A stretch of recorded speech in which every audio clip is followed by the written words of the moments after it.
You're welcome back from the break we just had. I hope we're ready for the panelist section. I can't hear you. If we're ready, can we just make the sound like this if you're ready? Okay, before this section, we had the entrepreneurship talk. We had two entrepreneurship talks from Dimeji Falano and Okweyemi Awoyemi. Dimeji Falano is the co-founder / CEO Edverse, and he talked to us about starting a business, how to start a business. And I'm sure that we learned something and we penned things down. And Awoyemi, Okweyemi Awoyemi also talked to us about expanding our digital line, how to bring our business in digitally, how to use digital means to improve ourselves and our businesses. And right about now, we're about to start the panelist section with professionals from the HR sector, from academics, the career sector, the industry, and we're going to learn a lot about how to start a career, how to learn your career path, how to know your career path. I for one want to learn. I for one want to know that. I mean, am I a musician? Am I into entertainment? How do I write a CV? How do I negotiate my salary? So that's what we're about to learn this afternoon, and we're about to start now. Our panelists are here. They are seated among us as we speak. And for that section, I won't be anchoring, and the anchor will soon step in. She will soon step in. But anyways, before we start, in the entrepreneurship talk, I'm very sure that some people would have thought of many ideas, thought of many things they wanted to do. I want to start a fashion line, but I don't know how to start it. It has been going round in my head. How do I start it? That is not going to start like 1 year and then go down. Because I don't want to start a business that is going to go up and down. So how do I do it? I've been wondering, and I got my answer this morning, and I'm sure you all did, and you got your answers. If you got your answers, please just do like this. If you got your answers from the entrepreneurship talks this morning, just do like this. Oh, good. I like that. So right about now, I'm going to hand over to the moderator for the panelist section that is going to take place now, in person of Nimi Imaduakolam. A round of applause. Hello, everyone. Good afternoon, everyone. I hope we're having a swell time. For those of us that were here yesterday, I trust that we took a lot.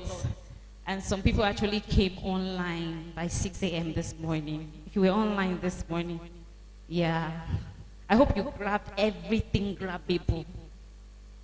Okay.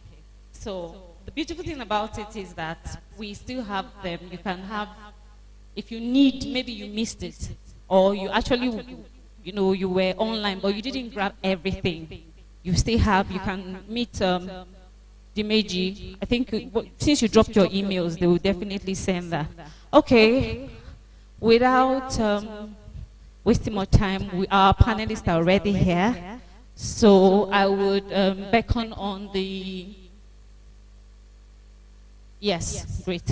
So please. Media. Kemi Lawal, who also loves to be called the dynamic Kemi Lawal, is a brilliant lady with positive vibes and innovative ideas. A smart career professional, she particularly loves to provide solutions to issues around human resource management.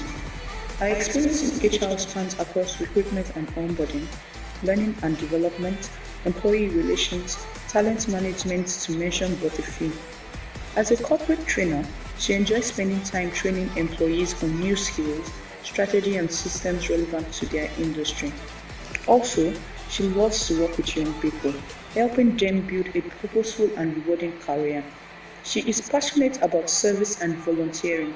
She is the lead coach and trainer at Lead Professionals Hub, a platform set to equip young professionals for personal and professional growth. Also, she serves as the governor at MOGI Global Leadership School, amongst her other service-oriented engagements.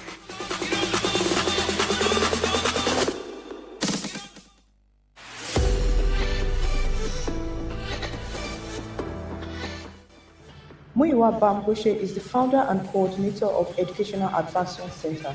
Educational Advancement Center (EAC) is one of the earliest advanced level schools in Nigeria, founded in 1996. Educational Advancement Center (EAC) is a non-governmental organization specializing in the advancement of the SSCE or ordinary level graduating students who have a desire to pursue higher education in the university. The center has established an enviable reputation for excellence in its curricular and character building in students. Its teaching methods are born out of continuous research, adapted to suit the peculiar circumstances of the 20th century teenager, who is plagued with all sorts of disincentives and distractions. Moral issues are also taken care of, being aware of the possible frustration of a trained mind in an undisciplined body with an unnurtured spirit. Teaching is reinforced with seminar groups, regular examination practice, and periodic tutorials.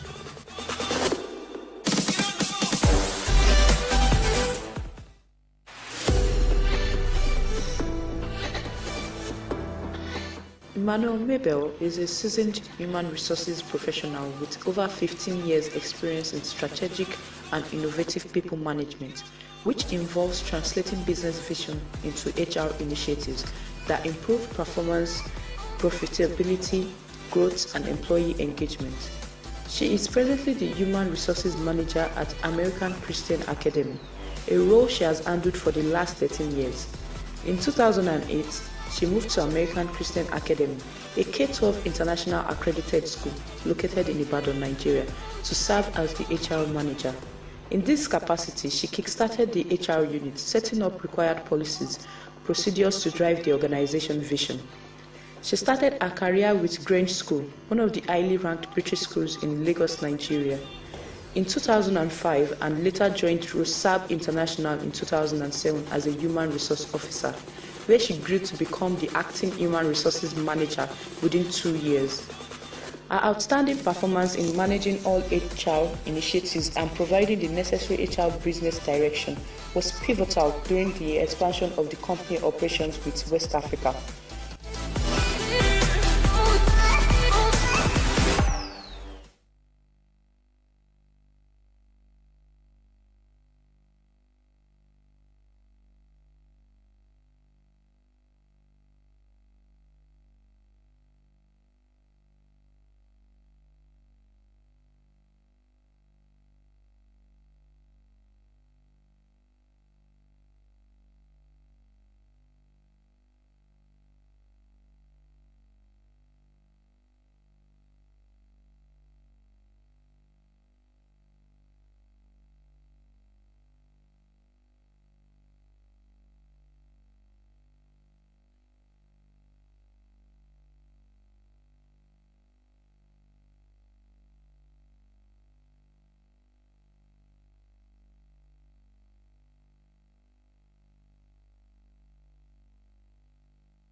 Okay, so why why I took that line, right?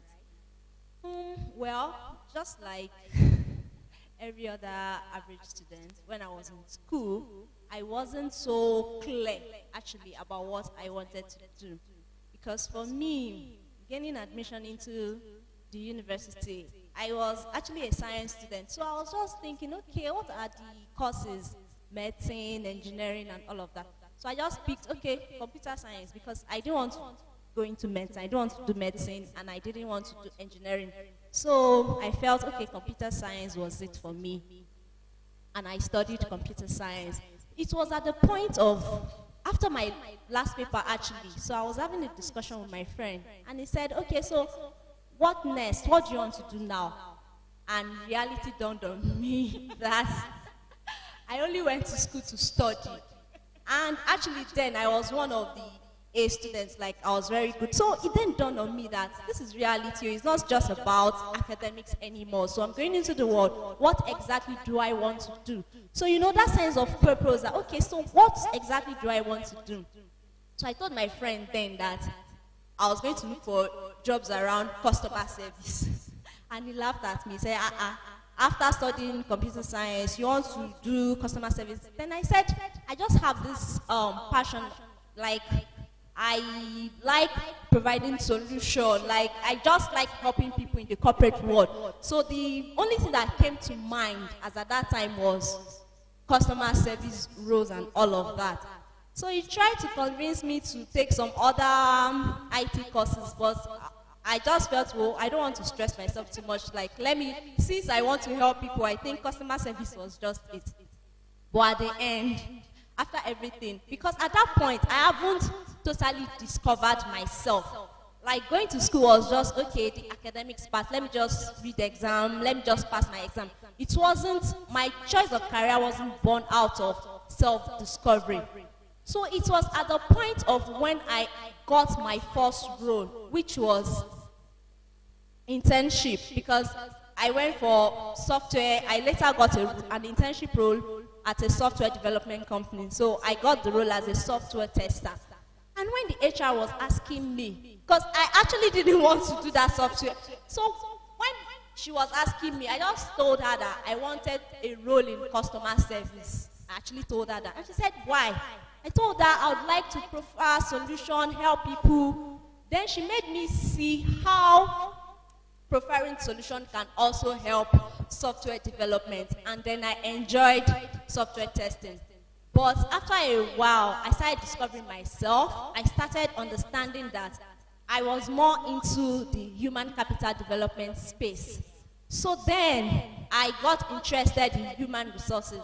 And for me, I just went to research. I actually researched about the career path, and I saw that it actually fits in my purpose, what I actually desire. And then I had to take that route to then study take courses, training in human resources, and of course now I'm enjoying that part. Great, fantastic. Well, thank you so much, Ma. Thank you so much, Ma. Yes. Okay, a bit similar with Kemi. So I read marine science. Wow. And while running through my program in university, I was asking myself questions about, I already knew I was good at what I was doing, but I knew this was not something I really wanted to continue doing. So it was that place of just trying to find out what I enjoyed doing, which was basically just speaking to people, motivating them. And I was researching what career comes in line with that. So I knew it was human resources. So out of school, got a job at a school Grange. I was served with them. I was retained with them. I also enjoyed teaching. So still there, I was still doing some soul searching because I was thinking about, I really do love working with kids. I enjoyed the teaching experience, but I just felt this dissatisfaction that there was so much more. And because I had been speaking with a couple of friends about wanting to do something in human resources, I'd already picked up some forms to get me registered with CIPM then, but I just hadn't pursued that plan because I had a good job. So someone called me up, and like 2 years after we had served, and said, there's a HR opening in my office. Have you started going in that field? And I said, well, I really haven't started, but you could come try it out. So I think that was the push that finally got me into what I wanted to do. Wow. And I've been there since. Awesome. Wow. Sister. Well, I don't know whether I have a career path, because I've just been doing things, that come my way. of course, I studied biochemistry as a first degree, and I did some postgraduate. I won't tell you when. But I was going to do my PhD. Then I had issues with my supervisor. He wanted me to change my topic, and I didn't want to change my topic. And, you know, I just decided to go to UK. You know, in those days, you didn't need a visa to go to UK. You know, you just buy your ticket and go. There was a high commission in Ibadan here, you know, in Lebanon. So I went to UK. I went to Bradford University. So I changed from biochemistry to agro-industrial projects. And I came back to Nigeria and started working with my father. My father had a big livestock company.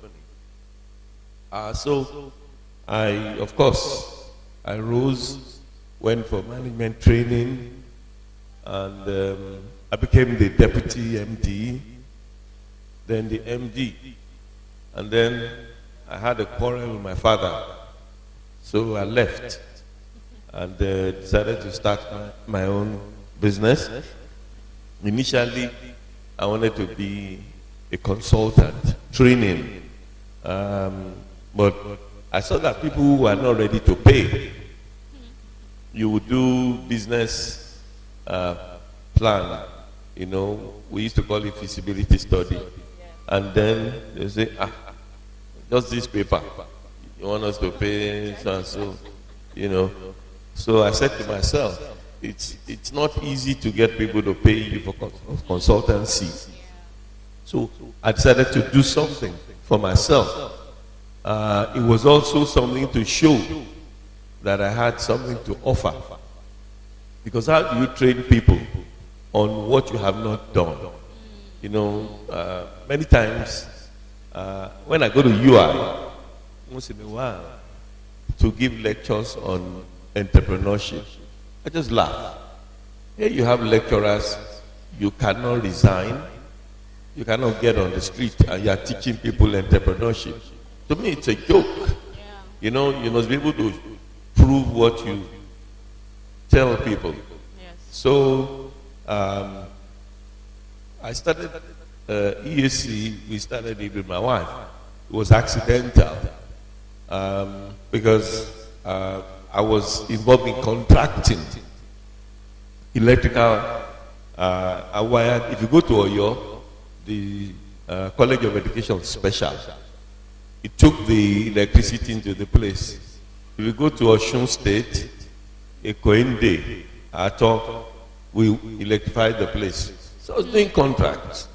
But I got fed up because when you get a job, the money we carry to give to an official, we, the contractors, don't make it. Because the civil servants, they will tell you, look, you have to give us this amount. If you don't give them, you don't get the job. Or you get the job, you don't get your money.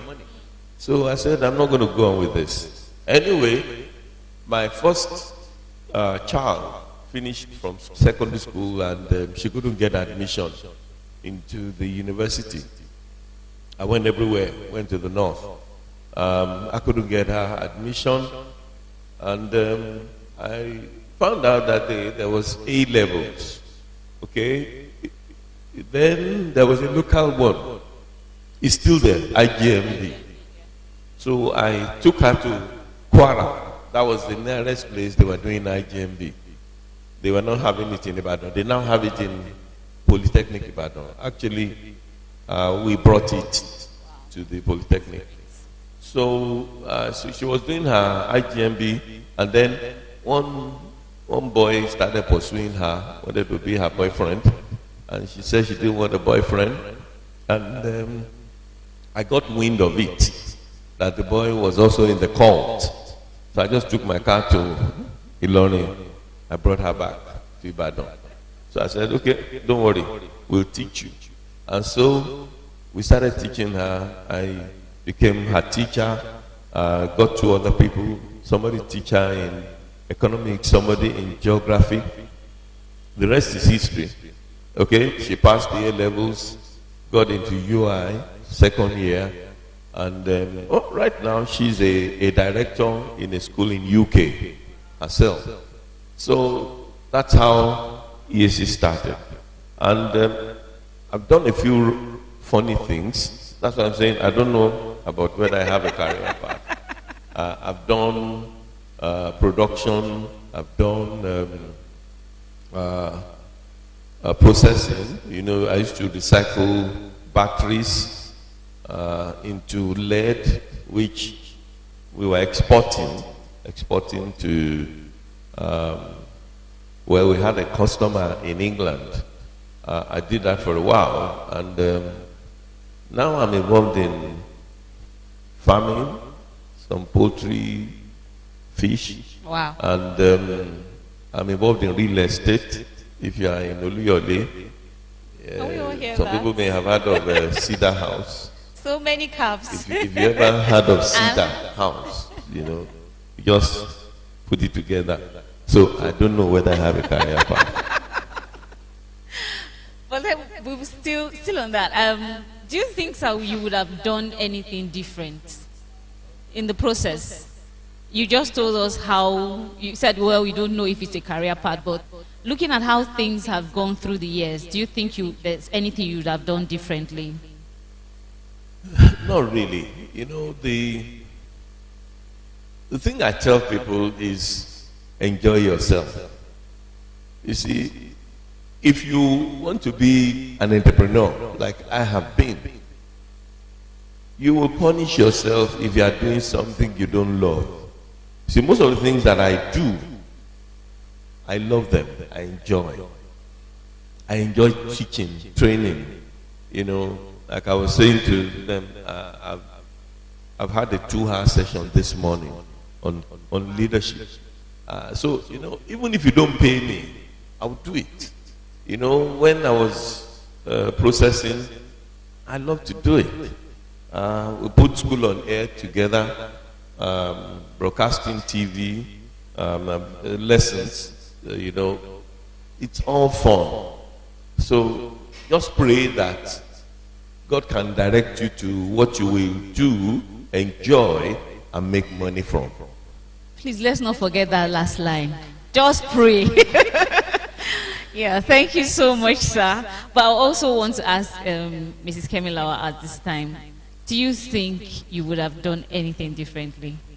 Of course, because like I mentioned the other time, my choice of career wasn't born out of self-discovery or self-awareness. Like, I just had to choose because I felt, well, that's the next thing to do.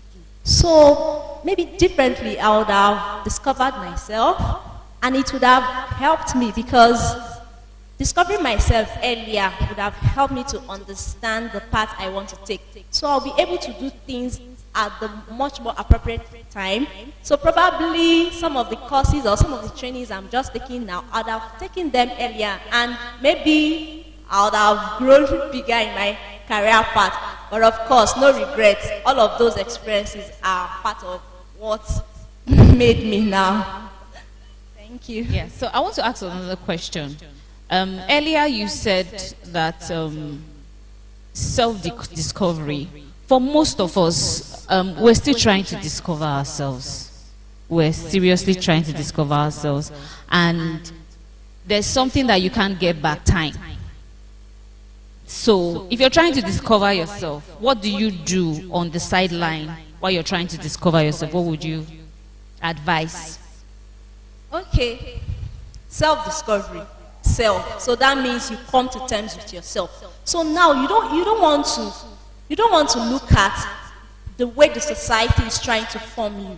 Now you look inwards. That what are those inner desires you have as a person? So what are those inner traits you have as a person?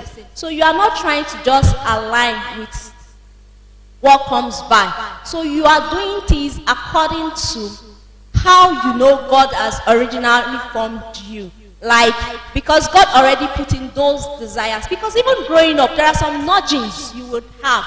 But because of other factors, other things you're seeing, you may think, oh, that is not the right way. But it is now left for you to sit down. Why do I have these desires? Why am I unique? Why am I doing something? Why do I have something straight differently from other people? So just sit down, figure yourself, ask yourself question. How do I see myself? Who am I really? So by the time we begin to answer those questions, we would begin to come to self-discovery, because self-discovery actually, it never ends. It is always a process that continues throughout one's lifetime. Thank you so much, Ma. So, Mrs. Emmanuel, what would you have done differently? I really need to know. What would I have done differently? Nothing. Nothing. Everything that I've gone through has been needful to be where I am. So he said something, somebody said something, you pray God directs you.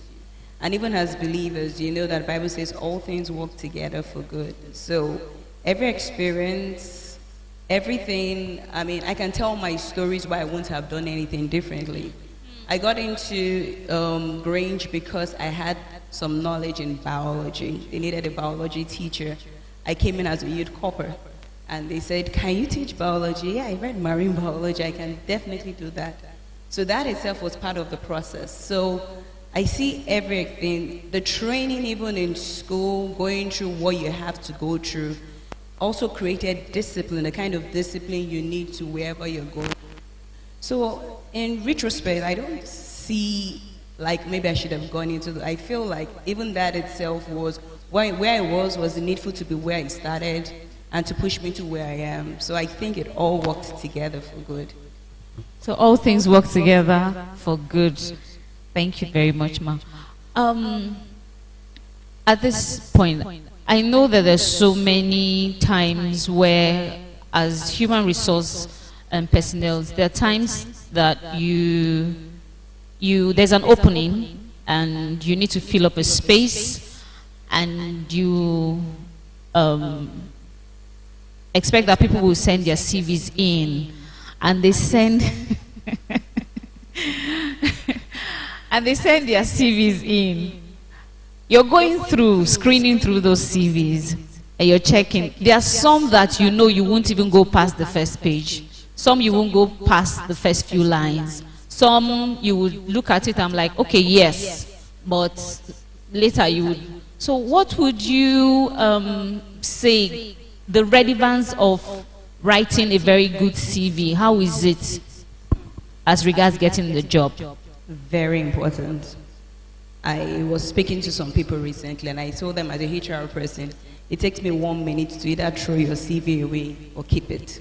So if you think of the fact that you have 60 seconds to impress someone, to say if maybe they should shortlist you, then that tells you how important your resume is. It is the first way you market yourself to a job. So you see people who write resumes, there are no email addresses. Arrangement is everywhere. There's no organization. Tenses are used wrongly. I mean, I can go on. I mean, if I have 60 seconds, I don't even flip into the second page. I'm thinking of, for example, probably I have a role in IT. So I'm looking for somebody who's done something in that line. So the first thing I'm seeing is, I worked somewhere from 2018 to 2020. You're not telling me what you did there, what capacity you handled there. I don't know what this means. It doesn't apply to what I'm looking for. So that is how crucial your CV is. It's not, if you understand that as good as you are, you're only as good as that document, that paper, which is so unfair to judge you on.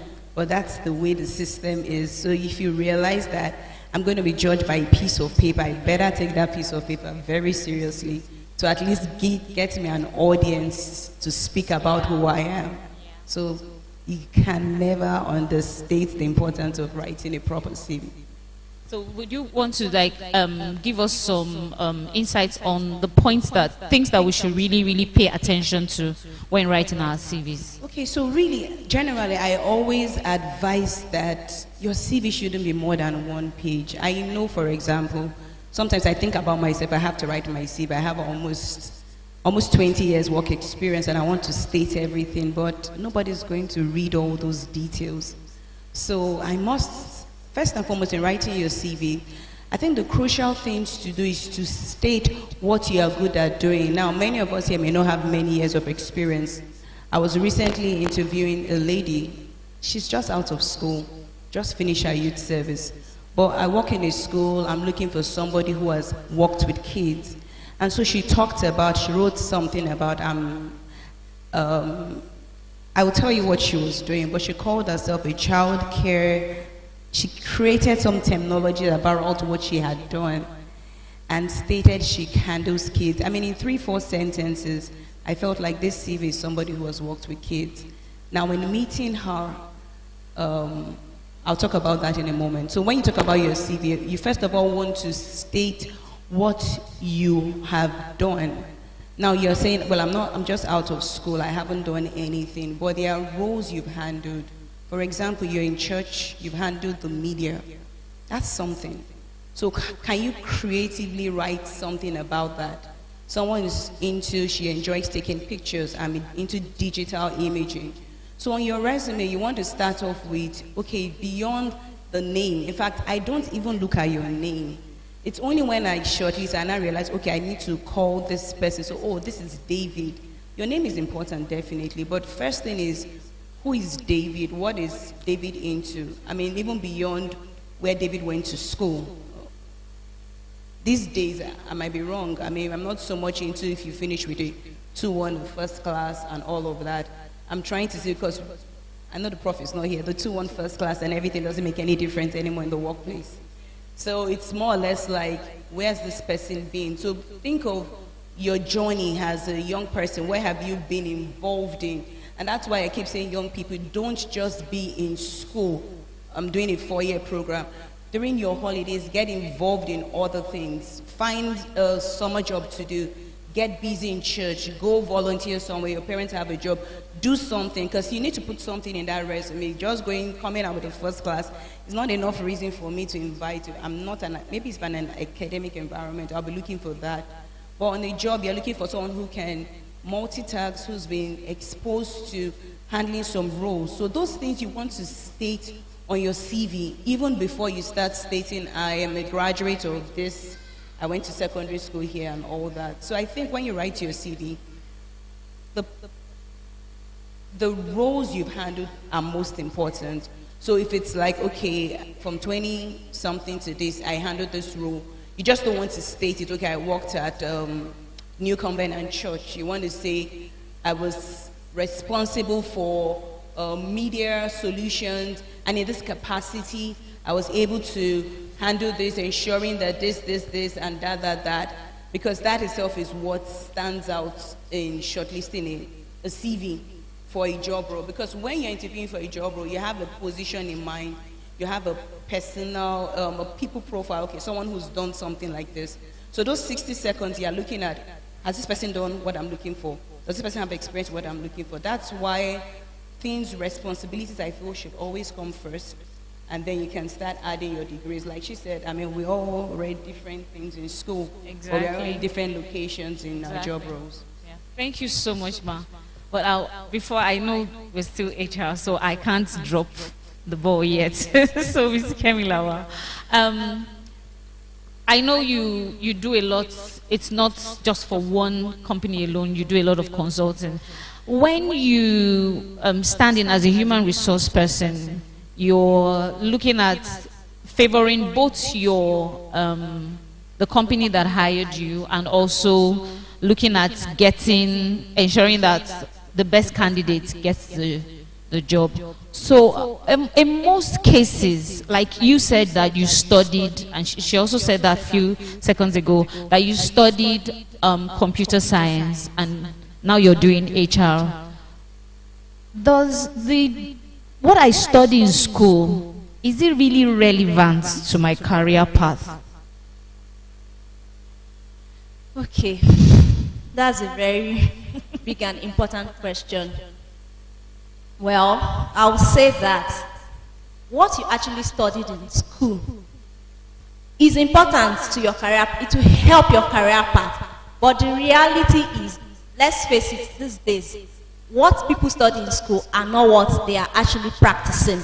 So, what is important now is not what you study in school, like your degree. It is now what you can bring to the table, the skills you have. Because, like you said, standing in the middle of, okay, I want to favor the organization I'm working for, and I also want to hire the best hand.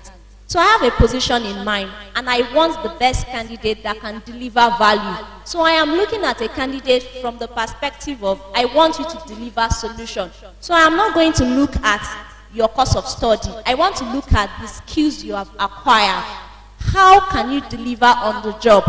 So it is beyond just studying a particular course. So now, develop yourself, have some skills, because they are what your employer is after. They want people that want to deliver. They don't want to know whether you studied one course or whether you spent how many years in school. Do you have the requisite skill and experience? And she said something about CV writing the other time. Okay, when a job ad is posted out, there are requirements. So I tell people, don't just write CV, write targeted CV. If you're sure that you want to get the job, your goal is you want to get the job. So don't just write general CV. Many people do that, because I recruit for organizations as well. And people just write different kinds of CV. You don't have business with writing a general CV. You are targeting a particular job. Write a targeted CV, because you want to really show that this skill you are looking for, here I am, I can do it. That is it. And how do you write a targeted CV? First, understand the job you are even applying for. I see it that many people, they just, when they see a job ad, they just send their CV like, they will just forward, they keep forwarding the same CV. They don't even bother to read the requirements at all. And you are wondering that this person does not even have any business with this particular job role. So sit down before you forward yours, before you send any CV, sit down, ensure you understand the job role you are even applying for.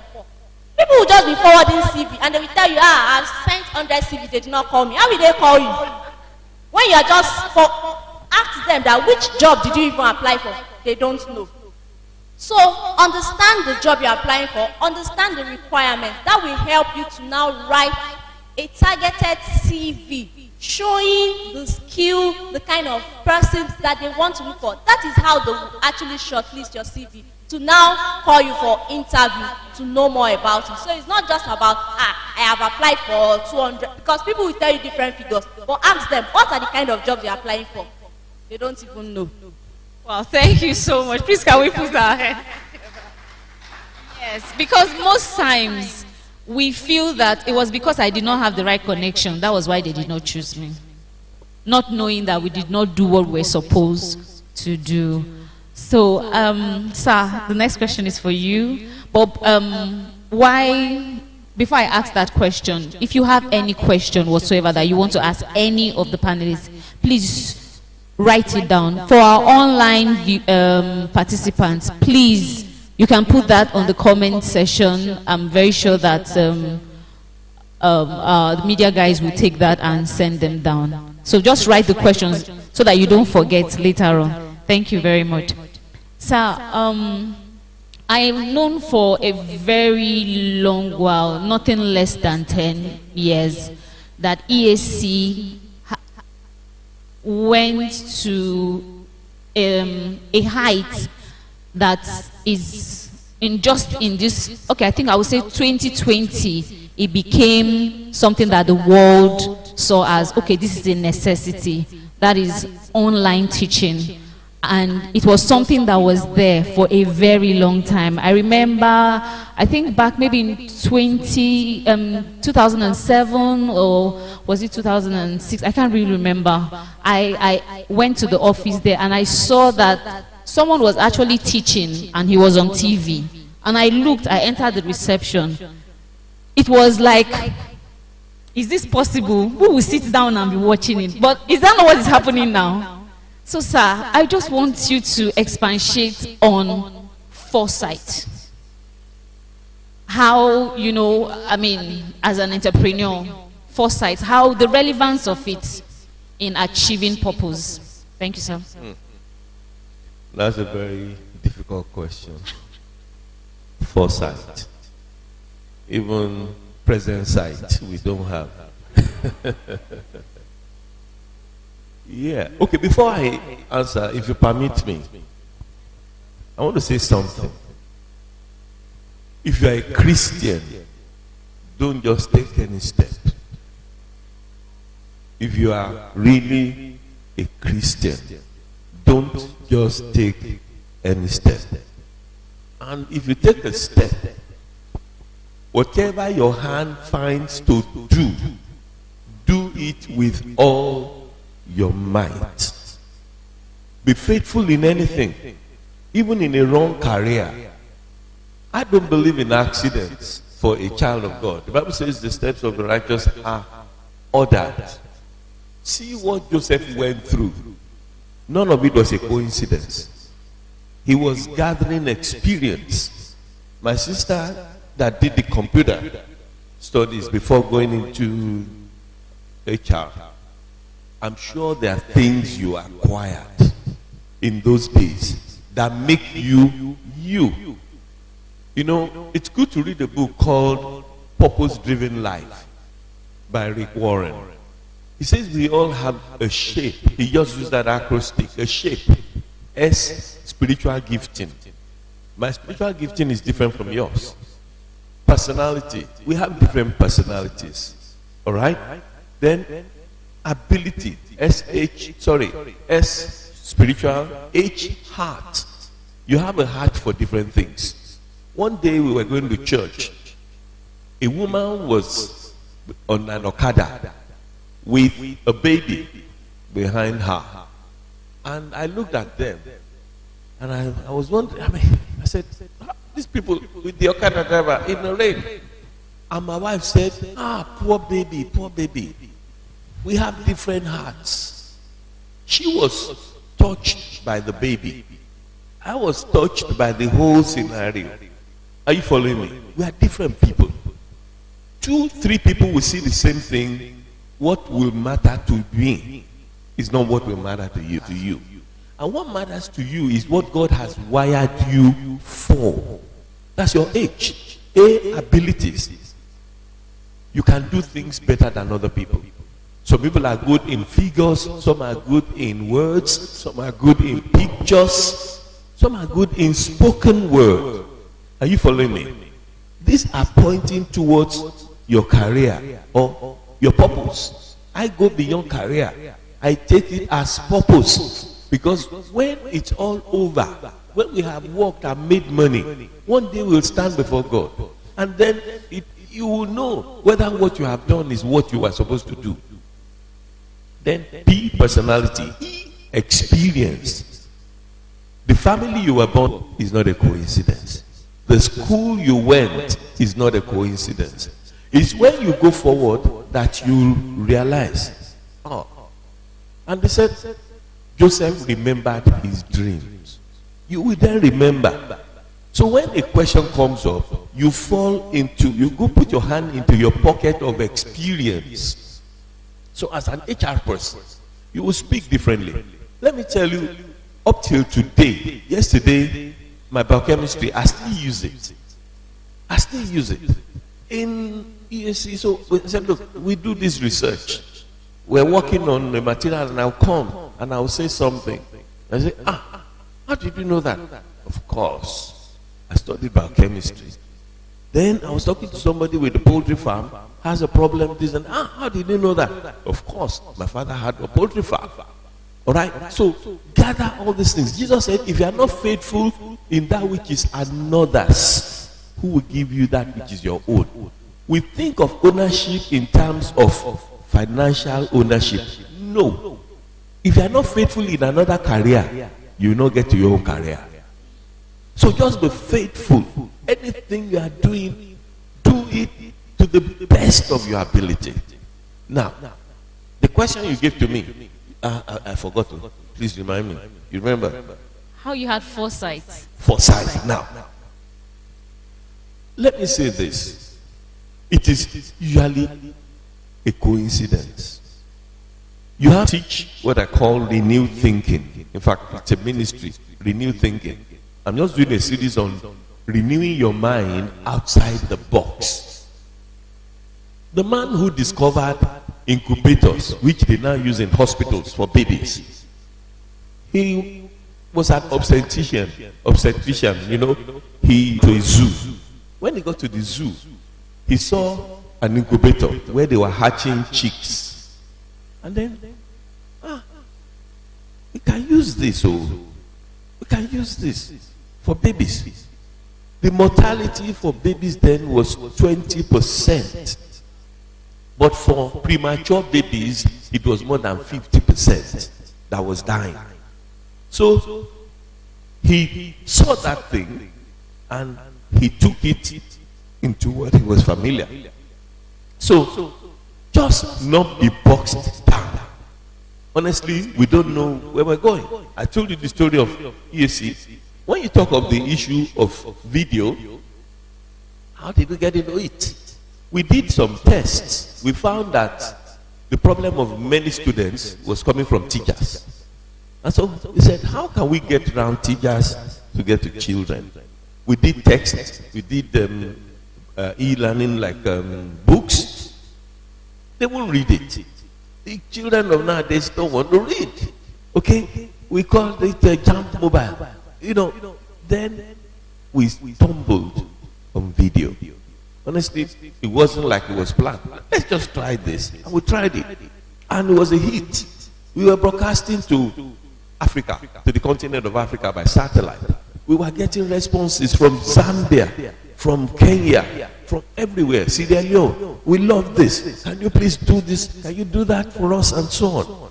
So, you see, if you are led by God, He would lead you into things. When the Bible says things that ears have not heard, that eyes have not seen, God has those things in store. All you need to do is be yielded. But many of the times we are fastidious. We set up ourselves. We make up our mind. This is what I'm going to do. There's a value in it, but there's also a need to be sensitive to God. Look, I've done stuff. One day, I tell stories. One day, a company MT came to me and said, we have a problem. If you go to Oshodi in Lagos, POC gases.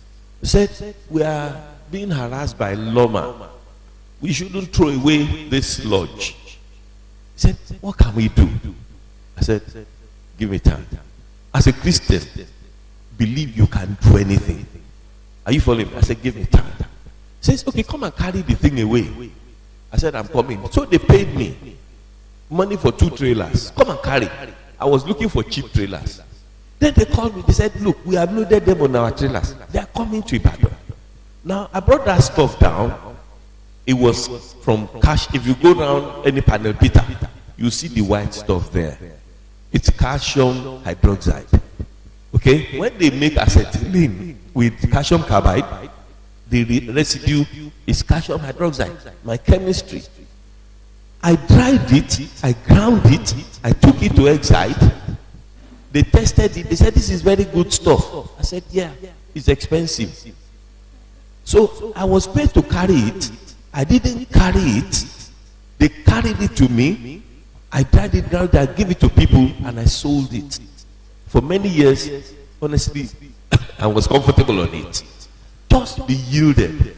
When I see something strange, that I talked about Cedar House, the estate in Oluyole, the MD of the bank came and said, Pastor, he said, do you want to buy land in Oluyole? I said, what for? Buy land. He said, we want to sell a land. I said, how big is the land? He said, 8 acres. I said, 8 acres. How much? He said, 120 million. I said, where do you... He said, wait. He said, but if you are interested, we can lend you the money to buy the land. I said, tell me. And we started talking. He said, if you deposit 10 million, we will allow you to move in. Then my head started calculating. I went to God. I said, what do we do? So we planned. We didn't have the 10 million. I said, all I do is this. I tell people that know me, or I brought some young guys. Let's look for 3 or 4 people. Let's cut the land. 8 plots gave us 40 something, sorry, 8 acres, 40 something plots. All right? I said, let's sell cheap. Let's make it 3 million. All right? We quickly got 4 people who said they were coming. 3 dropped the money. We had the money, 10 million. I just paid the 10 million. He said, you can move in. You know what? We got a caterpillar to come and, because people, they were not sure. Come and bulldoze this place, and then we stood there. So they will see us. Nobody is chasing us. So bring your money. You can buy the land. By the time they turned up, sorry, it is no more 3.5. It's now 5 million. Play. Somebody came with his money, this and that. Then another one, sorry, it's no more 5 million. It's now 8 million. Let me tell you, the last plot that was sold there was sold for 30 million. 30 million. It's all a pace of 6-7 years. If we kid ourselves, we say we are wise. Are you following me? Be foolish. Just yield yourself to God's Spirit. Don't make up your mind. If I said, no, I can't do this, or yes, I want to do this, I won't get to anywhere. Are you following me? Just listen to the inner prompting. If he says, in fact, I ask myself, why did this person come to me? I'm asking myself, why? All things work together for good. Are you following me? No accident. So many people miss opportunities because they think they have to work it out. Just yield yourself to God. All right? I think Thank you so much, sir. Can we put our hands together, please? Wow. What this is telling me is that we don't take time to look at the opportunities around us. It means that for some of us, we have actually self-sabotaged our growth because we felt we couldn't do things. So if there is nothing you take from this, be yielded, because all things work together for good to those that do what? Love God and are called according to his purpose. Do we have questions at this time? Do we have questions?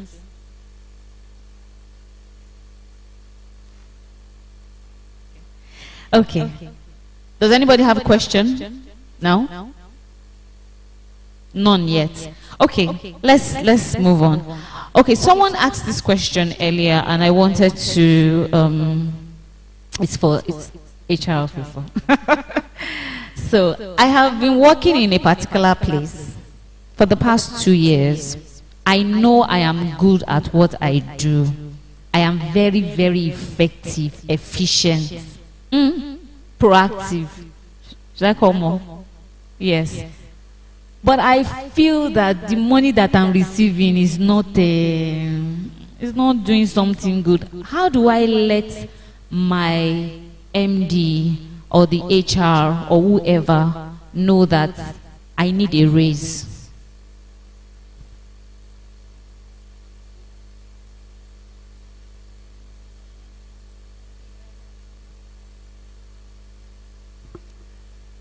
Okay, so you're working for 2 years and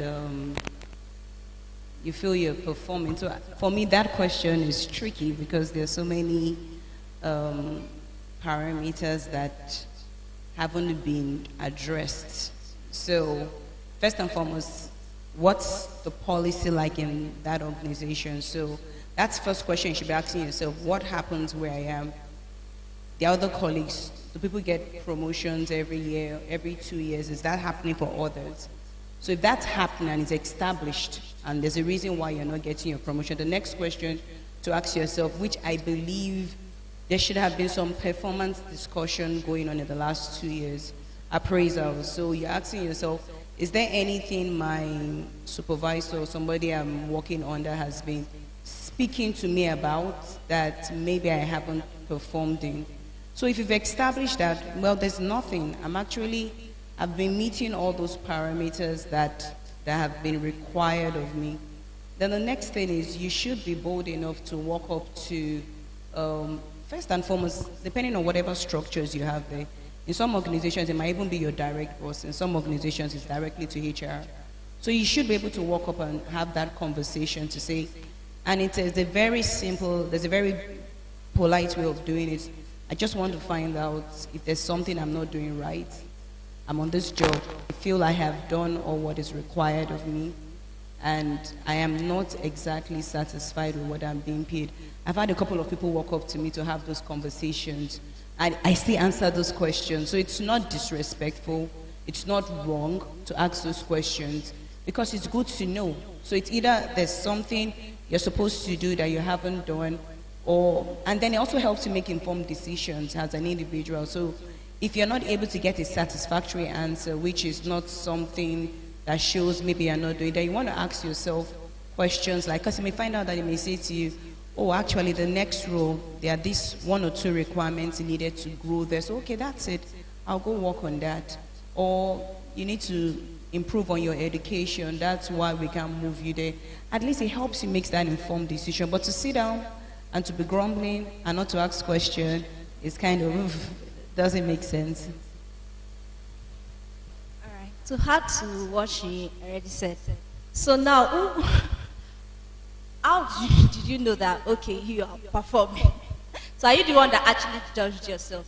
But let's leave that. Okay, so if you're actually performing on the job, you're sure of performing on the job. Now I tell people this. You should know how, as an employee, beyond just doing your job well, you should also know how to quantify your job. And when I say quantify your job, you should be able, because when talks like this arise, because it's okay for you to actually meet your line manager or whoever it is to actually have this discussion, but it will still now boil down to what has been your impact over time. Because what matters to the owner of the business or the entrepreneur is the bottom line. So now you as a person that you are now bringing this discussion to the table, you should know how to quantify your job. Like you should make them, help them see your impact on the job. For example, personally, I've had that discussion, and my manager said, "You are a trainer now. You people are the one spending the organization's money. Like you just be calling for training and we'll be spending money. So how do you want us to? And now you are requesting for a raise." And I said, okay. I itemized all the trainings we've done, and I showed the impact on the employee that if we did not have this training, look at how much we are going to lose. So by having this training, we were able to save, and we're able to add more. So what I'm saying exactly is know how to quantify your job. Let's say you're working even as a customer service representative. You should be able to say that I have done X, Y, Z. Like I have been able to resolve so inquiries that has resulted to this. Help them see the bottom line. Nobody will see the bottom line for you. And that is what the business owner is after. The business owner is not after you are coming to work 8 a.m. The business owner is not after I spend overtime. What impact are you making? What's bottom line? So you as an employee, have a documentation. Like, have it for yourself, for your own good, though. It's not for anybody. Just have it, itemize it. Are there other projects that you've worked on, notable projects? Have them handy. Because when you want to have this discussion, it's not by mouth, though. The person you are going to meet is ready for you. So you to be ready for them. And it's not by fight, it's not gra. But just show them the impact you've made over time. That is what will actually justify your raise. Then another thing that people do, they are good at their job, but they don't really showcase themselves. And this happens especially when you are working in a big organization where maybe the decision maker is not actually seeing you. So don't always hide behind. Let them know you are doing a great job. Let them know. Like own whatever you are doing. Don't hide behind door and say, oh, you want to be, it's good to be humble, but there are some things that are not humility. Some things are actually not humility, they are stupidity. Like when you're supposed to speak up for yourself and you're hiding, you are in the meeting and you can't even talk. You contributed to a project and you can't even own whatever you've done, and you are coming that you want your salary to be raised. How? What have you done? So in essence, what I'm saying is, don't just go to ask for raise. Make sure you have proof that you can actually show your impact over time. Thank you. Sorry, I want to add something, if you don't mind, excuse me. Many times in just trying to see why people get stuck, if people hit this bandwidth in salaries, just thinking through it, many people are in that phase in the organization because they haven't found the way, just to add a bit to what Kemi has said, to add extra value to the positions they've given to them. So one of the things I would also want to say, for you to even be stuck, a couple of things now, I mean, I'm just bringing it down to real life. I know there's this global economic thing going on since the lockdown, so many organizations are going through that struggle of making enough money for remunerations. But actually, one of the things you also need to look at is to say, okay, beyond what I've been called to do, what extra do I bring to the table? Because it's the extra that even before you speak about, like Kemi talks about, before you even speak, the owners are willing to add more to you. For example, I can cite one example. Mr. Muyiwa mentioned, whatever you find doing, do it with all your heart. So I remember when I served, where I served, they started me up then at a salary of 10,000 naira. That's the allowance minus the NYSC thing you get. But even then as teaching, I actually wasn't working because I wanted one pay. I was taking whatever responsibility I was doing, and I was just giving my very best, thinking of extra things to do. I was a youth corp. I was organizing field trips to emphasize what I was teaching in biology, and just doing all of that. And one day, I'm just on the corridor, and the principal walks past me and says, I'm going to increase your money to this amount of money. I didn't ask for it. It was what I had put down without even asking that made them increase it. And then, even before the youth service program was over, he walked to outreach. I mean, these conversations happen. You're walking past and says, do you want to stay after your youth service program? We'll be willing to offer you a job. Now, if what you bring to the table stands out, you're not just, okay, I've been told to do A, and all you do is A. That doesn't earn you an extra salary. They'll pay you for doing A. But if you've been told to do A, but you take the A, you write it in cursive, you put some design to it, you make it stand out, you put it there. There is no employer, because you talked about bottom line. Every business owner is looking for somebody that brings value beyond what has been added. So when you get to yourself that you're being stuck on a page, you should begin to think of, she talked about showcasing yourself. How can I take what I'm told to do, add some value to it, showcase it in a better way? Be the very best and bring in the extra, so that itself, even before you speak, because I'm HR, there are people you have on board that you know you cannot afford to lose them because they are so important to the organization. You don't even wait for those people to ask for a paycheck, a pay increase. You would be conscious because you don't want them to start looking out. So make yourself that invaluable asset in your organization. And with that, the salary would come for you. Thank you so much, ma'am. We have some questions here already. But I have one last question from my end before we go to all the other questions. In this age that we're in now, everything is digital, technological advancements, going like as far as the speed of light is. What would you say? I think, okay, let me infuse them, two questions in one. One is the Nigerian curriculum, I saw that look. You know, the Nigerian curriculum, I would say, fine, we could say university, but let's look at from the foundation. Is the Nigerian curriculum really looking at the future worldwide in that platform? Then the other question is this: if it's not, what would you what would be your advice for those of us that cannot change the Nigerian curriculum? What can we do to meet up? A lot of us desire to go abroad. How do we, stay at par with our, other competitors, if I have to use that word over there? So I noticed that. Yes. Thank you very much. Sir. Yes, sir. I've been asked this question so many times in different fora. Personally, I don't think the problem is with the curriculum. The problem is with the assessment. The curriculum in Nigeria is so difficult, it's so wide, but the assessment is faulty. We're not preparing people for today. If it's a competitive vacancy, you find it difficult to find Nigerians that are employable. We handle the job, the selection for TESCOM in Oyo State. There were over 70,000 applicants. We set the questions. Less than 7,000 got over 50%. Less than 10%. But 6,000 something that got more than 50%.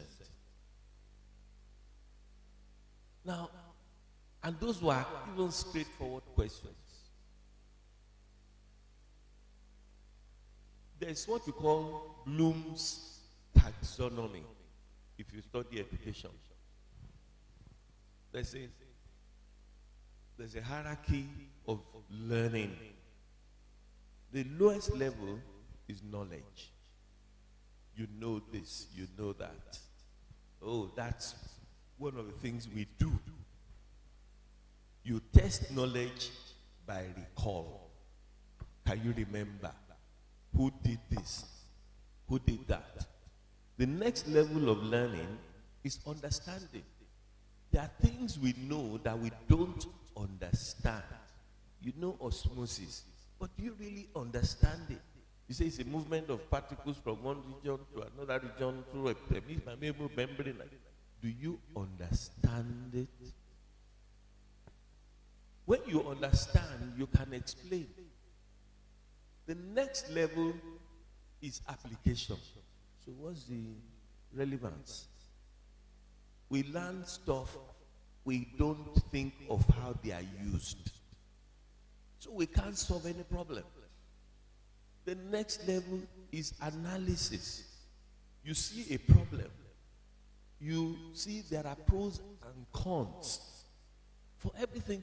You see, Nigeria is a place where even charlatans, they prefer suggestions. People who should keep their mouth shut.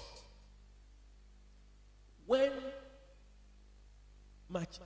footballers are playing, Green Eagles, somebody doesn't play well, I keep my mouth shut. Because I can't play. I did not play for my school, my secondary school. I was not in the team. I was not in the UI team. Then somebody's playing for Nigeria. I say, this one. Why did the coach put that? Everybody is a qualified coach. So we don't know that every suggestion has good parts and wrong sides. It is all part of analysis, then evaluation. When you look at the pro, you look at the con, you now say, it is better to do this. I'm saying the curriculum is not the problem. Because the curriculum would say, look at this, respiration. But what about respiration? One time I was in Cambridge for a Cambridge school conference. And they were saying that there are some questions they don't expect the students to have an answer. They don't expect them to have an answer. But we want to see them, how they flounder intelligently. You flounder intelligently. So you don't know something, but how do you react when you don't know something? They said because in life, we don't know the problem. You just know that your product is not selling. You don't know whether it's the price, or it's the quality, or it's the promotion, or it's your distribution. Just know you are not selling. So the job is to find out why you are not selling. Now, where I'm going is this. Recently, I was asked by the Center for Entrepreneurship in UI. They were going to have a first lecture. They invited me to give the lecture. And I said, you cannot teach anybody entrepreneurship. Entrepreneurship, the study, is for entrepreneurs. You must first be an entrepreneur. Nobody can teach you to be an entrepreneur. It is, let me use Yoruba, it's abinibi. It's the way you react to things. So, in a nutshell, we are not preparing people for today. Most Nigerian graduates are not employable. They are not employable. For people in HR, it's an issue. You look at, one day I was on a panel, interview panel. They wanted to be purchasing officers. These guys have BSc economics. They have been shortlisted. I said, please, what do you think is reorder level? You want to be purchasing manager. You did economics. What do you think is reorder level? Even listening to me, it should make sense to you. It is the level at which you order for another one. They didn't teach us, sir. They didn't teach us. I said, okay, let me help you. What is economic order quantity? What does that suggest? They were on strike. This and that. I kept quiet. The next person came in. I said, I'll be fair to you. What is reorder level? Yes, sir, they didn't teach us. They didn't teach us. But the wrong intelligence that we have, the following day, I woke up in my hotel. They said somebody wanted to see me. I said, who knows me? This was in Ekoma. I said, who knows me here? So I went there and I saw the young man. I think your face is familiar. He said, yes. You had the interview yesterday. He said, yes. So he said, I came to apologize that I messed up. I said, thank you. All right. He said, I need the job, sir. I need the job. I said, you have the F13 to trace me. How come and meet me?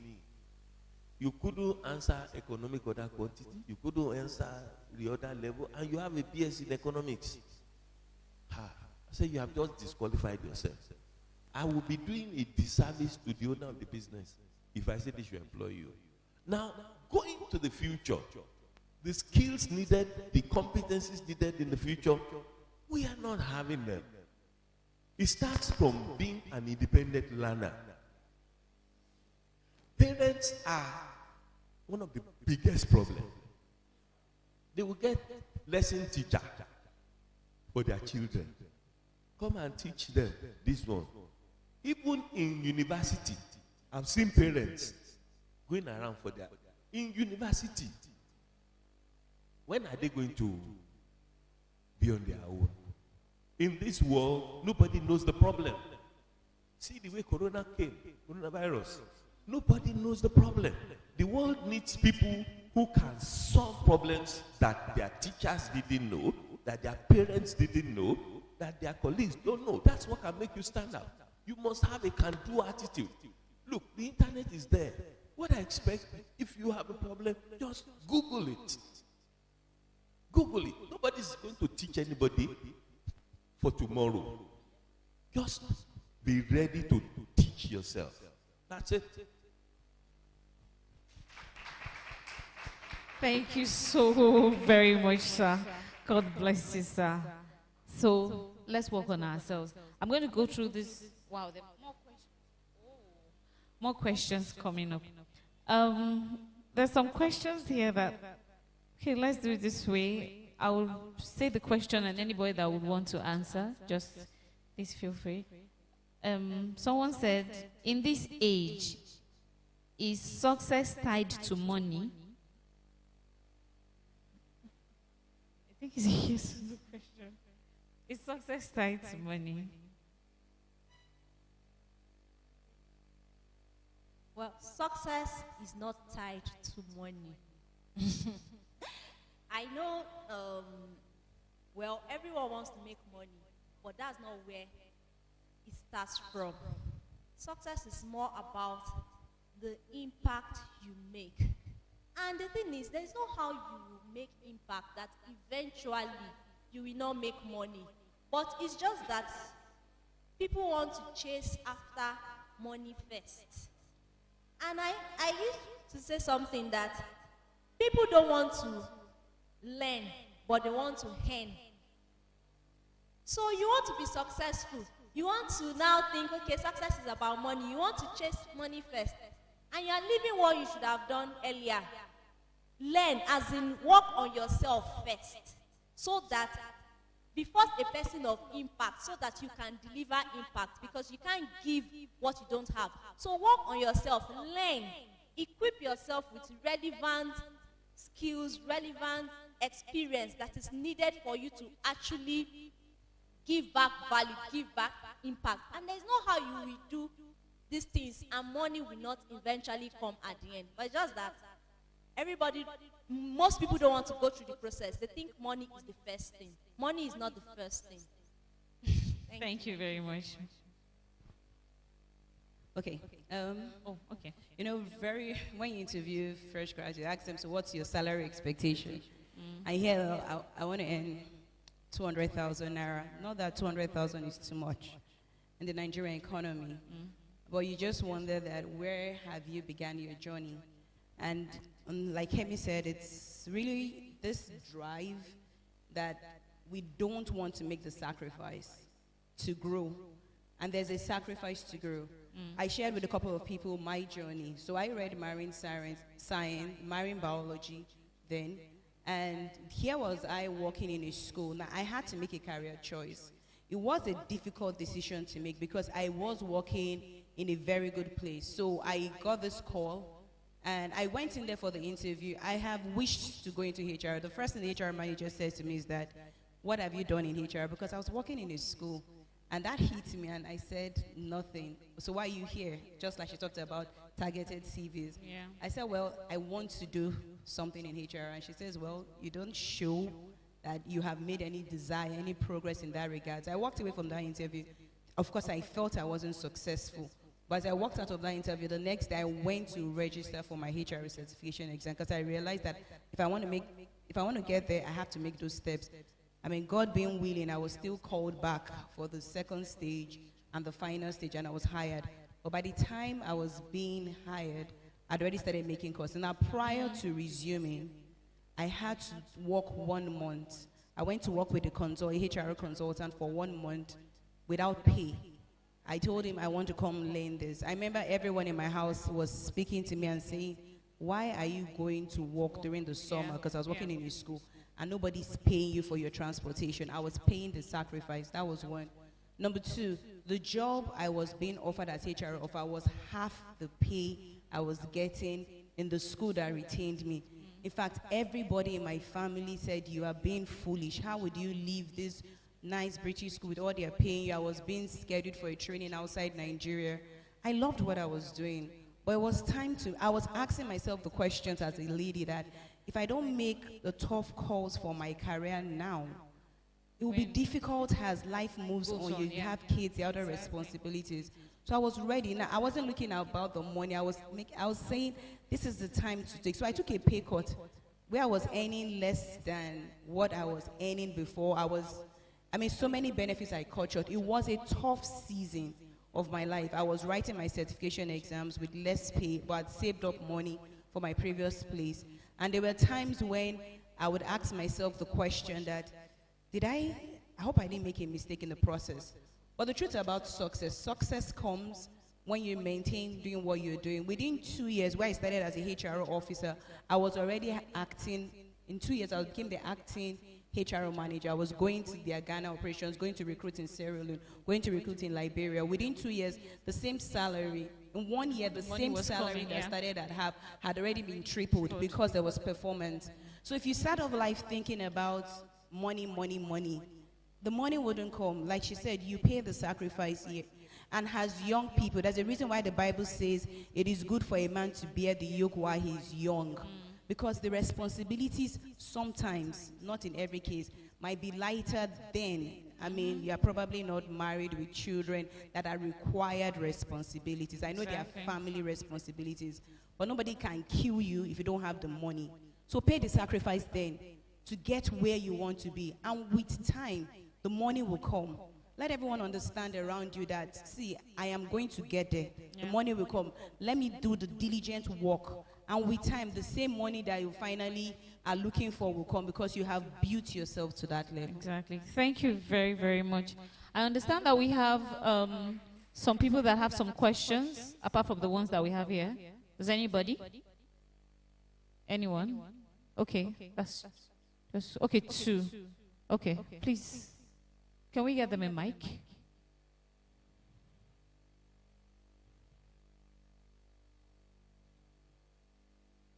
Okay.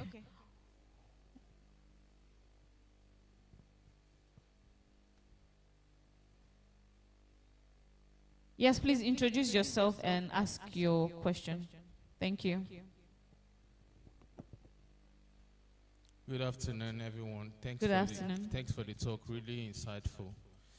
I just like to ask if you think you have so many, if you are multi-talented or gifted, and you want to really start a career, how do you really go about doing it? For instance, if you like to write or like to lecture or like to talk, give a talk on a public occasion, how do you now maneuver that and form that into a business or a platform for yourself? And how do you take the plunge? Like they say that courage is the most important virtue. Some say that for you to be able to do anything, you have to have enough courage to launch out. So from your own previous experiences, how have you been able to dive into the ocean and then start being like an HR, like an entrepreneur? What are the courageous things you have to do, the kickstart, the initial, the first thing you have to do to be able to be in this position that you are all in now? I hope I'm clear. Okay, thank you. Did you get him? Okay, if I get you correctly, you're asking how you can, what are those things you need to do to launch out on your own? Is that what you asked? Yes, that's what I'm saying. Like, for instance, for me, I can say that, okay, I'll use myself as a personal example. I studied in the UK and then I came to Nigeria for personal reasons. So then I couldn't, after my NYSC, I couldn't get the job I wanted. So I decided to go for studies. So I studied UI, usage. So, but I noticed that in Nigeria, many people who can't get the job that they want or even is paid a job for themselves, they tend to go for further studies. They might say, okay, let me get my master's. And after master's, they might say that, well, nothing is coming up now, so let me go for my PhD. So they keep on learning.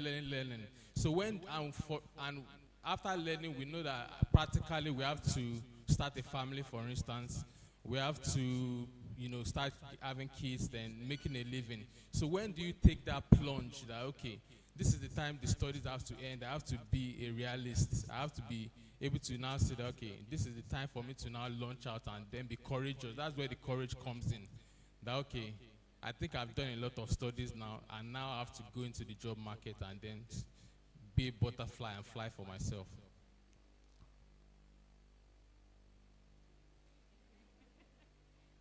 I hope I'm still clear, Yes. Sha.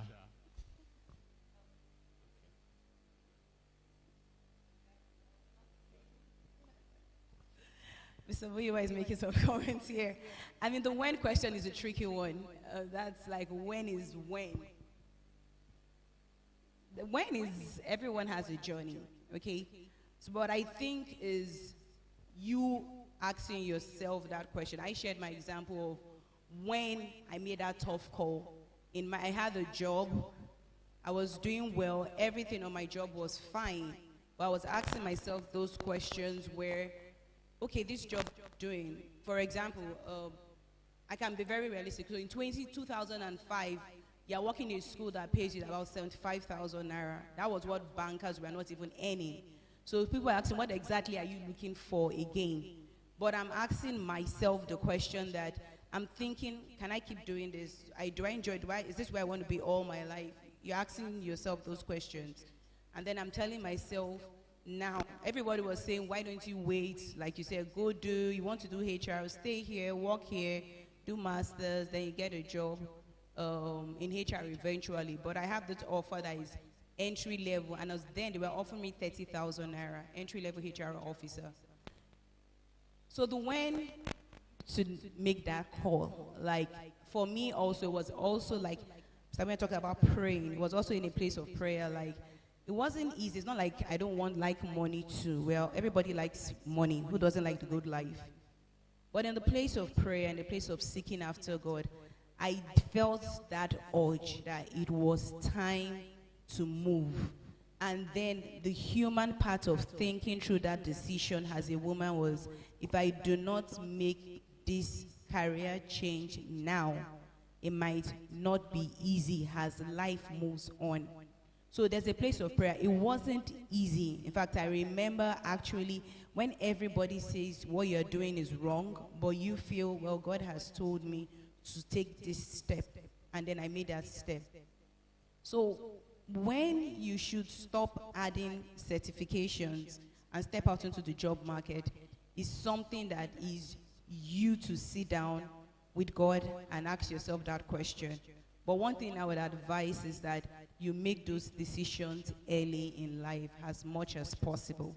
It's easier to make those calls earlier in life, to be able to say, I better do this now so that I can quickly attain. Because when you finally step out of the certifications, you probably have to start building the career from lower level and grow. So make those decisions early when it's dependent on you and God, and you just talking through yourself and deciding when you want to do that. I hope that answered your question. Yes, very much. Thank you very much. Yes. Okay. Good afternoon. Good afternoon. Good afternoon. My name is Damisola. My question is not a question per se, but to Mrs. Emmanuel. You were going to talk about the lady you met. I want to know if she actually overpackaged herself or she just packaged herself normally. Thank you. I actually remembered I didn't finish that line of talk. But let me say something about that lady has worked as a nanny. That was what she was doing. She's finished from school. Somebody in her church had a little girl. So she goes to their house, lives with them during the week, and teaches the girl after school. So she didn't. She called herself child care service with some other word. I was looking for somebody that works with kids. And by the time I had a conversation with her, I actually realized what she was doing was being a nanny to a 5-year-old girl. But she had so redefined that. And you would say, I'm a graduate. So the whole conversation was, so how did this happen? Well, there's a lady in church. She needed somebody to be staying with her kids. I did that. But she was able to package herself, package that role into her CV.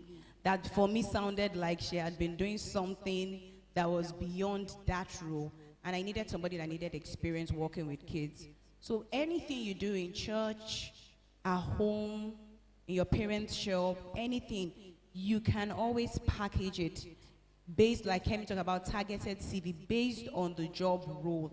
I wasn't looking for a teacher. I just wanted somebody that would assist in the room and at least had some experience working with kids. She works with one child, and she walked me through what she does, and that was all we needed, and that was fine for the role. Thank you. And some of the questions here have actually been answered, but I will just go through them for the purpose of going through this question. Says, sir, our Nigerian academic curriculum sir, on our Nigerian academic curriculum, is it enough to be relevant for the world of work is it enough to be relevant for the world of work? I think he has already answered that question. He said most Nigerian graduates are not employable. Are we the problem or the system? I think he has answered that question earlier, if you agree with me. I wanted to add something about employability. Recruitment, like you said, is one of my, personally, as HR, is one of the most difficult things to do because, like you said, you interview 70,000 and you have less than 6,000. But one of the things I would say, I'm also a product of the Nigerian curriculum system, is the fact that apart from the curriculum challenges, there is an issue where you have to work on yourself. Everything he said, the internet is there, you build yourself. So some of the problems I also see with graduates is that nobody is trying to work on themselves. You're just in school, like as if going to school, well, I've finished university was all that is needed. So we can't change the curriculum. We can't change where we are, but you can choose to be different. I have someone who is a graduate, he's not even out of school, but I'm already offering him a job to say, when you're done, we'll give you a job. And he's a product of UI, the same Nigerian curriculum, but he has so taken what he is learning. He's studying music and has taken music just from being in church, doing so many things. And I'm already ready to hire him. I'm talking to him and saying, please, when are you finishing? We want to give you a job. And it's the same product of the same curriculum. So we have a responsibility on working on ourselves too. Yes. Yes, please. You see, I think the best lesson to take away from here is that you are to learn anywhere you are. As a matter of fact, one of the philosophies of Cambridge is to make the students independent learners. That once you see a subject, you can equip yourself on it. Some years ago, the story. My eldest granddaughter was with me, and we were watching telly. And we were watching CNN, you know, when they talk about the weather. In London, in New York, you know, the person will not look at it. He'll just be pointing. And so she said, Grandpa, he's not looking. How does he know where it is? Now, this is how learning should be. Okay? We go to school and they tell them, it is this, it is that. But when she asked me, I said, what is happening? There's really nothing in the studio. If you ask the editors, video editors, they know what they call chroma key. I said what they use is called chroma key. That they use chroma key to put those things there. But as he's sitting or standing in the studio, he's seeing it in front. So when he put his hand like this, he's seeing London, he's seeing New York. He said, I didn't see her for like 10 minutes. Then she came back. And they put the thing again. I said, Grandpa, it's chroma key. I said, yeah. She said, it has a green, something, a green background. Those who are editors know it. She says it has a green background. I looked at her. I said, yeah. I said, I didn't tell you about green background. Oh, I just Googled it. She was 8 or 9 years old. 8 or 9 years old. Now she's doing her A-levels in England. But I just looked at it and I felt sorry for our children. Until the teacher tells you, you don't think you can know. Look, everybody that is here, go and train yourself. If everybody is exposed to the same thing, you have a problem. I mean, thank God they don't teach you properly in the school. Because there will be so many people to compete. But if you choose to equip yourself, this kind of seminar is to equip you. So that when you all meet at interview, at selection, you will shine. Are you following me? So don't think that what you learned in university or wherever is the end. No. It makes you able to learn. That's the essence of going to school. Makes you able to learn. So go learn. Thank you very much, sir. Yeah. And you just answered the next question, even without me saying it. Is attending the Nigerian university really worth it? And the person puts Sakpa. I don't know why the person puts that. It's worth it.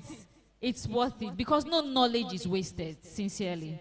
No knowledge is wasted. Okay, let me also, in addition to what they have said, when we are looking at the future of work or the world of work, we should understand that the fact that you live and school in wherever in Ibadan does not mean that this is where your competition lies. Understand that the fact that you school or live in Ibadan, your competition is global. So that should inform you that you need to equip yourself for global standard. So don't even equip yourself for, okay, I live in Ibadan, I want to work just in Ibadan. No, equip yourself for global standard. And there's something that I usually say, there's this concept, benchmarking. You can also use it. Like, okay, the career path you want to go into or the work you're doing, you can then look at globally, what are the skills required in this, for this job, for this role. So start equipping yourself now. Don't wait for anybody, because your competition is not local, your competition is global. The world is already a global village. So do benchmarking, as in research, make research. Even if you are still in school, the career path you want to go into, the kind of job you want to do, what do you even know about the job? Go and research. What skills do I need? What are those things that I need to do? Don't wait until you even graduate that, okay, I want to wait. Some people will wait, and I want to wait, and after NYSC, then I'll start researching now. Start knowing what is required of you from now. Don't wait until you now start looking for a job, and then you say, oh, I've submitted thousands of CV. Nobody is calling me. Call you for what? You've not really prepared yourself. So start preparing yourself for global standard, not just local standard. Thank you, Ma. Thank you very much. We have like 2 more questions here before we round up. Said, are all the psychometric tests real? That's for our HR people. And do they actually measure what I can do? Yeah. Yeah. So are they real, and do they really measure? Yes. They are real. They are very, because they are behavioral tests. So they actually show your competencies and what you can actually do. So beyond your skill, beyond your knowledge, now we want to understand your attitude, your personality. Because you are not just a machine that is doing a job. So you are bringing you are bringing your human, you are bringing your personality to the job. So all those tests enable the recruiter to understand the kind of personality you are, the kind of human that you are, beyond the knowledge and skill you have acquired. Behavioral characteristic is also important. Thank you so very much. I think at this time, it's worth it if we put our hands together for our panelists. Wow, wow, wow. Let's do it with a standing ovation, please. Thank you so very much, sirs and ma'ams. We have really been enlightened and empowered. God bless you all. We have actually eaten so deep into the time, but I think we can create just a few minutes for the mentorship. Okay, yes. So the next thing in line. Okay, Pastor is coming.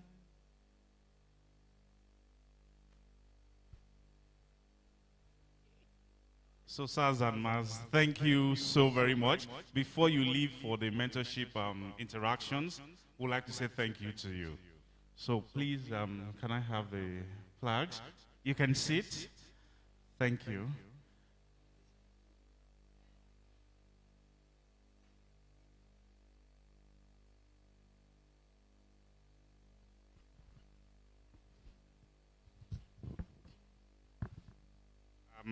To Kemi Lawal, thank you so much for, we appreciate you. Thank you.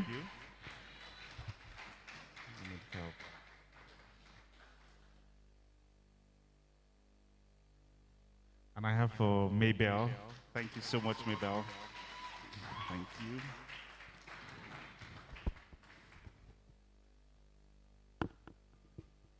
And to Pastor, because you are an administrator in education, but you're also teaching us God's word. We appreciate you. Thank you so much, sir. Thank you. Thank you so very much. So, has the place been set up, Brother Joshua? Okay. So, okay, we're using the first, this row, the second one, the middle row, and the third one. So please.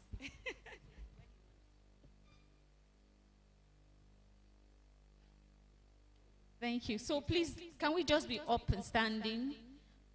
We're creating a platform for them to stay. So if you need to ask them any other question, one-on-one mentorship, just feel free. Sit. Each of them will sit in front, then you can just wait in line. Thank you very much. God bless you all. Bye.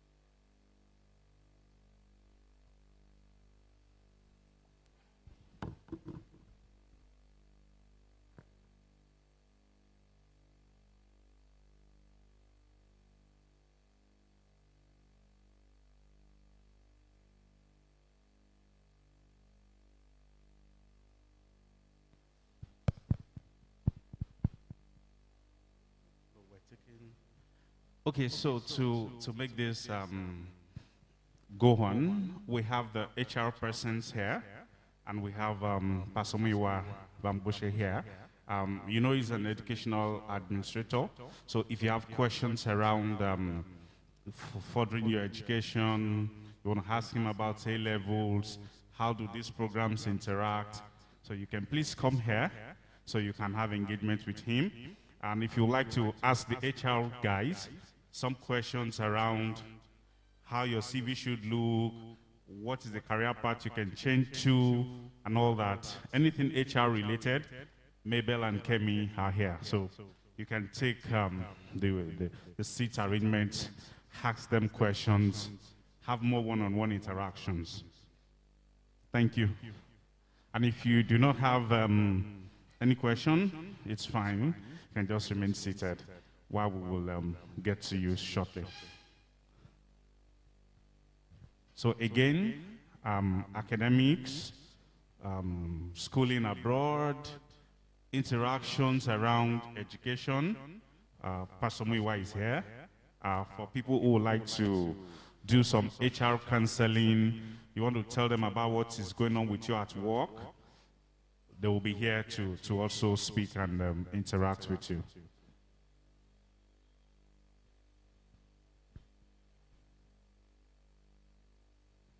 So we have this to run for about 30 minutes thereabout, and then we'll say thank you to our panelists for stopping by.